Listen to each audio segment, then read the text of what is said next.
French लेखक George डेस्पेरप्स French क्रांति के दौर का एक किस्सा बताते हैं। फ्रांस और ऑस्ट्रिया के बीच युद्ध चल रहा था। एक फ्रेंच रेजिमेंट जिससे लड़ाई में काफ़ी नुकसान हुआ था, वापस लौटते हुए पूर्वी फ्रांस के पास अपना कैंप लगाती है। उनका कमांडर उन्हें उत्साहित करने की कोशिश करने में लगा था।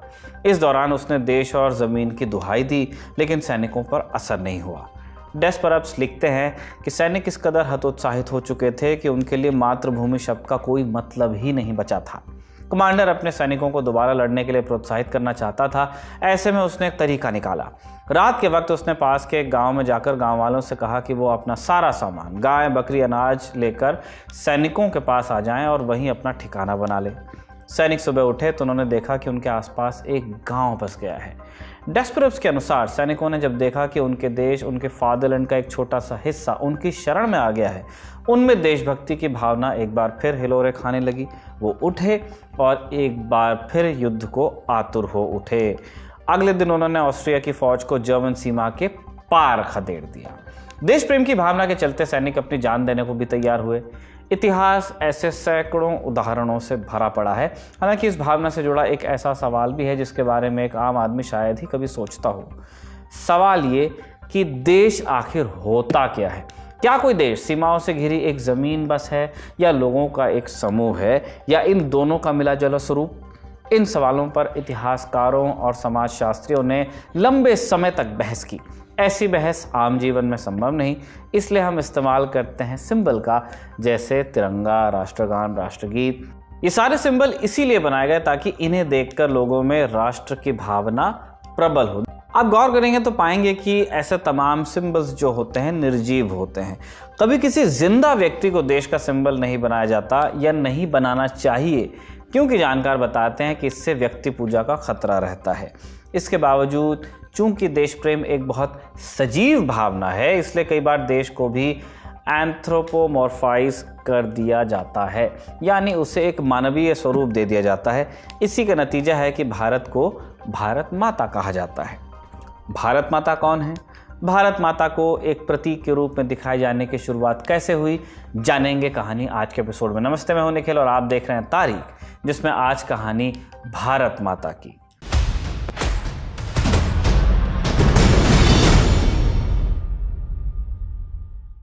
जननी जन्मभूमि स्वर्गादपि गरीयसी।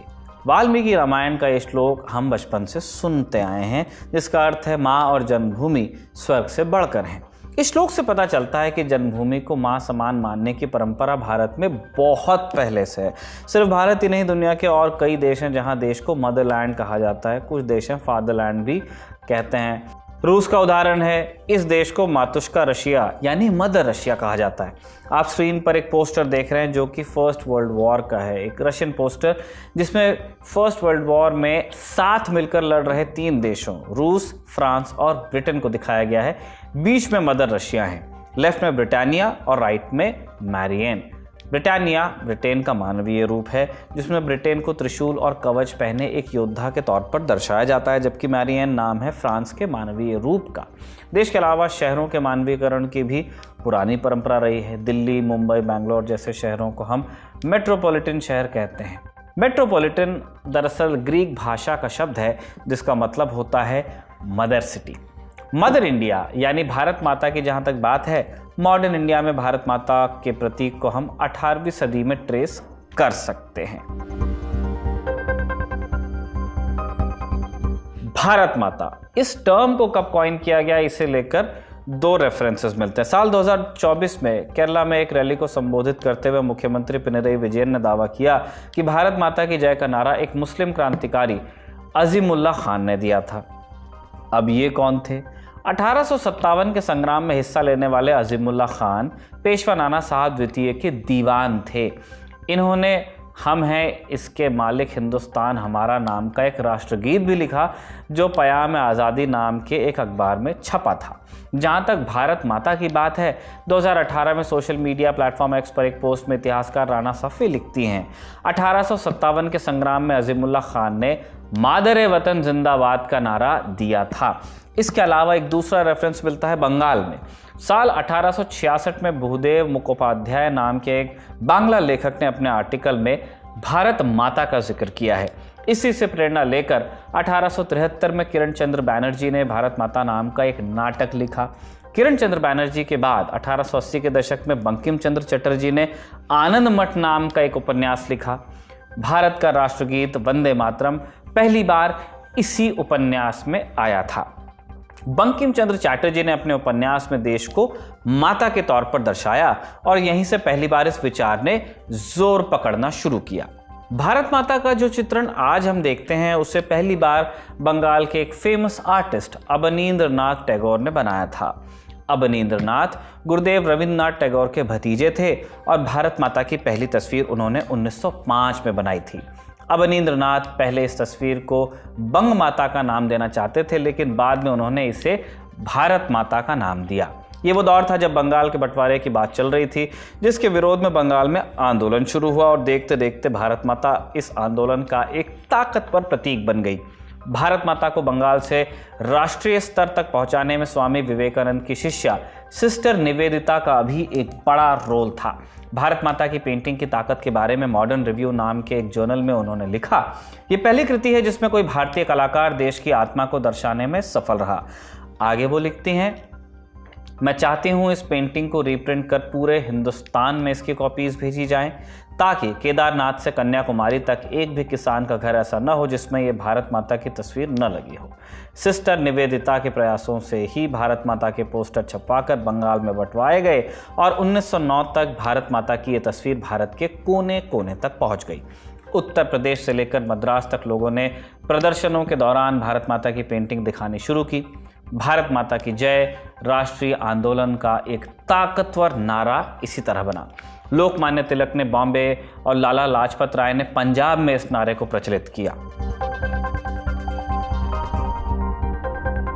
अगर पूछा जाए कि भारत माता के मानवीय रूप ने जनमानस में इतनी मजबूत पकड़ कैसे बनाई, तो इस सवाल के जवाब में वही बेसिक उत्तर दिया जा सकता है जिसकी चर्चा हमने शुरू में की। एक अमूर्त एब्स्ट्रैक्ट विचार को अगर रूप दे दिया जाए तो उससे रिलेट करना इजी होता है। मसलन 20वीं शताब्दी की शुरुआत में जब भारत माता का विचार राष्ट्रीय आंदोलन में अपनी जड़ें जमा रहा था, तब लोगों ने इस प्रतीक का भरपूर इस्तेमाल किया। धोती के बॉर्डर से लेकर माचिस की डिबिया तक में इस्तेमाल हुआ। भारत माता की तस्वीर हर जगह छापी जाने लगी। आज़ादी और राष्ट्रीय पहचान का जो विचार लंबे चौड़े भाषणों में समझाना पड़ता था, उसे एक माचिस की डिबिया ने कोने कोने तक पहुंचा दिया। ये बात राष्ट्रीय आंदोलन के नेताओं को भी समझ आई और इसी के चलते साल 1918 में बनारस में भारत माता मंदिर की नींव रखी गई। 1936 में यह मंदिर बनकर पूरा हुआ, जिसका उद्घाटन खुद महात्मा गांधी ने किया था। इस मौके पर सरदार पटेल और अब्दुल गफ्फार खान भी मौजूद थे। इसके अलावा आज़ादी के आंदोलन के वक्त ऐसे कई पोस्टर्स छपे जिनमें गांधी, सुभाष चंद्र बोस और भगत सिंह को भारत माता के साथ दिखाया गया कि ये बेटे हैं।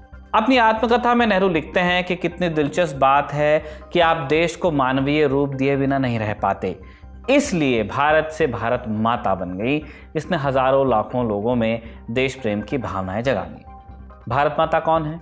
इस सवाल का जवाब अलग अलग लोगों ने अपने अपने तरीके से दिया है। मसलन नेहरू इस सवाल के जवाब में कहते हैं, बेशक ये पहाड़ और नदियाँ, जंगल और मैदान सबको बहुत प्यारे हैं, लेकिन जो बात जानना सबसे ज़रूरी है वो ये कि इस विशाल भूमि में फैले भारतवासी सबसे ज़्यादा मायने रखते हैं।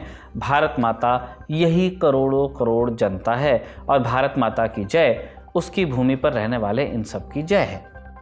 गांधी ने इस मुद्दे पर लिखा है कि बिना सामाजिक एकता और धार्मिक विद्वेष मिटाए भारत माता की जय नहीं हो सकती। वही महान भारतीय पेंटर अमृता शेरगिल ने जब 1935 में भारत माता की पेंटिंग बनाई तो इसमें उन्होंने एक आदिवासी महिला को भारत माता का रूप दिया। जैसे हमने पहले बताया, देश को मानवीय रूप देने का चलन दुनिया के तमाम देशों में। अधिकतर देश नेशन को मदरलैंड की संज्ञा देते हैं। हालांकि कुछ देश ऐसे भी हैं जहां फादरलैंड शब्द का इस्तेमाल होता है। मसलन पाकिस्तान का आइडिया देने वाले सबसे पहले लोगों में एक रहमत अली थे।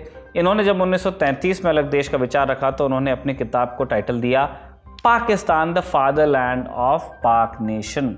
इसी तरह हिटलर की नाची सत्ता के दौरान जर्मनी को फादरलैंड कहा जाता था और नाची पार्टी अपने प्रोपेगेंडा में इस शब्द का खूब इस्तेमाल करती थी। अब देश को मानवीय रूप देने का जो ये चलन है उसके कुछ अपवाद भी हैं। मसलन अमेरिका। आप गौर करेंगे कि अमेरिकी लोग देश को मदरलैंड या फादरलैंड कहने से बचते हैं। एक किस्सा आपको बता देते हैं। सितंबर 2001 में जब अमेरिका में आतंकी हमला हुआ, ट्विन टावर्स गिरे, सरकार ने राष्ट्रीय सुरक्षा के लिए नया मंत्रालय बनाया जिसे डिपार्टमेंट ऑफ होमलैंड सिक्योरिटी का नाम दिया गया। तब इस नाम होमलैंड को लेकर कुछ लोगों ने ऐतराज़ जताया। रिपब्लिकन पार्टी के नेताओं के भाषण लिखने वाली पैगी नूनन ने एक आर्टिकल में लिखा, मैं उम्मीद करती हूं कि जॉर्ज बुश सरकार डिपार्टमेंट ऑफ होमलैंड सिक्योरिटी का नाम बदलने के बारे में सोचे, क्योंकि होमलैंड एक अमेरिकी शब्द नहीं है और इस शब्द का नाज़ी जर्मनी से गहरा रिश्ता रहा है। इसी किस्से के साथ तारीख के इस दिलचस्प एपिसोड को हम कंक्लूड करते हैं। इसे कमल ने लिखा और आलोक ने रिकॉर्ड किया। आप देखते रहिए दी लल्लन टॉक।